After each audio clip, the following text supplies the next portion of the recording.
कौन सी है भाजपा जिसको इस देश को महफूज रखने नहीं आता है?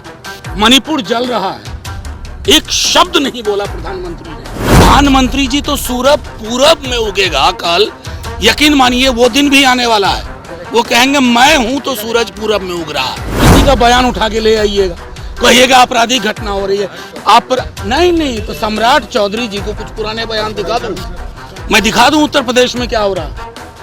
मणिपुर पे जो लोग चुप, सम्राट चौधरी मणिपुर पे पूछिएगा, मैंने कहा है कि मणिपुर पे बोले। भाजपा के लोग इवेंट मैनेजमेंट करके रखे हैं और आने वाले समय में अगर सूरज भी पूर्व से उगेगा तो उसका भी क्रेडिट प्रधानमंत्री नरेंद्र मोदी लेंगे। कहीं ना कहीं लगातार जिस तरह से भारतीय जनता पार्टी जो है वो बिहार सरकार पर हमलावर है, तेजस्वी यादव और नीतीश कुमार की जो कमियां हैं, उनकी नीतियों में जो कमी है उसका पोल खोल रही है। तो ऐसे में अपनी पार्टी को धारदार बनाने के लिए और किस तरह से अपनी जो अच्छाइयाँ हैं उसको सामने लाने के लिए और बिहार वासियों को जो सरकार के काम है या फिर पार्टी के जो काम है जो लोगों की अच्छाई के लिए हो रहे हैं वो किस तरह से जनता के सामने रखा जाए और जो विरोधी हैं उन पर कैसे निशाना साधा जाए, इन तमाम चीज़ों को लेकर जो पार्टी के नेता है यानी कि बिहार के उप मुख्यमंत्री तेजस्वी यादव, उन्होंने अपने राष्ट्रीय प्रवक्ताओं और सभी जो भी जिला के प्रवक्ता हैं सभी को ट्रेनिंग दी है। और ऐसे में आज तेजस्वी यादव के सरकारी आवास पर प्रवक्ताओं की जो कार्यशाला है वो बुलाई गई थी, जिसमें उनको ये बताया गया कि विपक्ष को जो किस तरह से घेरना है और अपनी बातें कैसे जनता के समक्ष रखनी है ताकि जो हमारी कमियां हैं उसकी भरपाई की जा सके और जो हमारी अच्छाइयां हैं वो सामने आ सके, क्योंकि भारतीय जनता पार्टी लगातार सरकार की पोल खोल रही है। तो ऐसे में इसको लेकर क्या कुछ जानकारी दे रहे हैं राजद के राष्ट्रीय प्रवक्ता मनोज झा, जो राज्यसभा के सांसद भी हैं, ये हम आपको सुनाते हैं। आज हमारे दल के राष्ट्रीय प्रवक्ता गण जो प्रदेश में हैं और जो जिलावार है, सब लोगों की एक सामूहिक बैठक हुई। तेजस्वी जी की तबीयत ठीक नहीं थी, बावजूद उसके वो आए और उन्होंने इस बैठक की मकसद के बारे में जिक्र किया। हमारे प्रदेश अध्यक्ष जी थे, हम सब ने व्यापक मुद्दों पे चर्चा की और चर्चा का मूल बिंदु था कि बिहार में जो हमारी सरकार है वो बड़ी लकीर खींच रही है और बड़ी लकीर से परेशान लोग उन लकीरों के इर्द गिर्द कुछ अनाप शनाप चीजें बोलते हैं। उस प्रचार का, उस दुष्प्रचार का किस प्रकार काउंटर किया जाए, उस दुष्प्रचार के मध्य जो गरीब गुरबा और न्याय की व्यापक समझ है उसको और कैसे धारदार ढंग से रखा जाए, ये हमने चर्चा की। जिलावार भी लोगों ने अपने अपने सवाल सुझाव दोनों दिए। आप लोगों का बहुत बहुत शुक्रिया।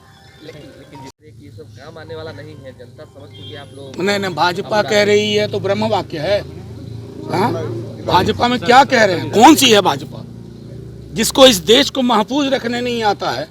मणिपुर जल रहा है, एक शब्द नहीं बोला प्रधानमंत्री ने।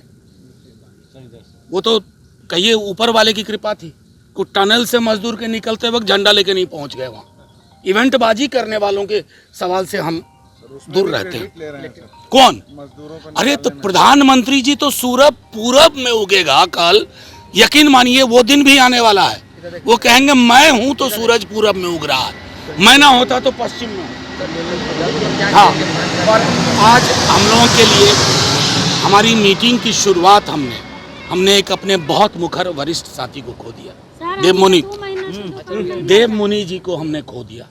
आज हमने उस शोक सभा से ही, क्योंकि कार्यक्रम पूर्ण निर्धारित था, कार्यक्रम को भी हमने काफी टोन डाउन किया उस शोक सभा के बाद। रिजल्ट आने वाला है उसके ऊपर क्या कह दिया होगा, तेलंगाना में 5 साढ़े 5 बजे तय हो जाएगा। तो जनमत के पूर्व जब तक पेटी ना खुले, ईवीएम ना खुले, मैं अमित शाह जी तो हूँ नहीं कि पहले से ही सारी ईवीएम की जानकारी लेके बैठा हूँ। आपराधिक घटनाओं पर जो लगातार आप लोग गिर रहे हैं, कहाँ की आपराधिक घटना? जंगल राज कौन बोल रहा है ये भाई? आईना रखते हैं सामने, कोई डेटा देख लो, बिहार हर जगह बाकी बीजेपी शासित राज्य से पीछे। अब आप किसी का बयान उठा के ले आइएगा, कहिएगा आपराधिक घटना हो रही है। आप नहीं तो सम्राट चौधरी जी को कुछ पुराने बयान दिखा दूं, मैं दिखा दूं उत्तर प्रदेश में क्या हो रहा है। मणिपुर पे जो लोग चुप, सम्राट चौधरी मणिपुर पे पूछिएगा कि मैंने कहा है कि मणिपुर पे बोले। मेरा सीधा मानना है कि सबसे त्वरित कार्रवाई अगर देश में किसी अपराध के बाद होती है तो वो बिहार है। क्या इसको एक्नॉलेज हम नहीं करेंगे? क्या इस पर हम इसलिए कि विपक्ष में हम हमेशा प्रतिरोध की भावना में रहेंगे।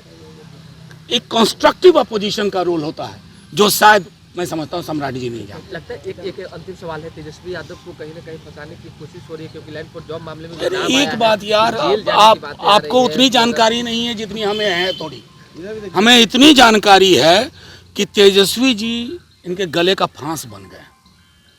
ये चाहते हैं किसी तरह साधे नहीं सधेगा। हाथ लगा दोगे ना, पीढ़ियां याद रखेंगे।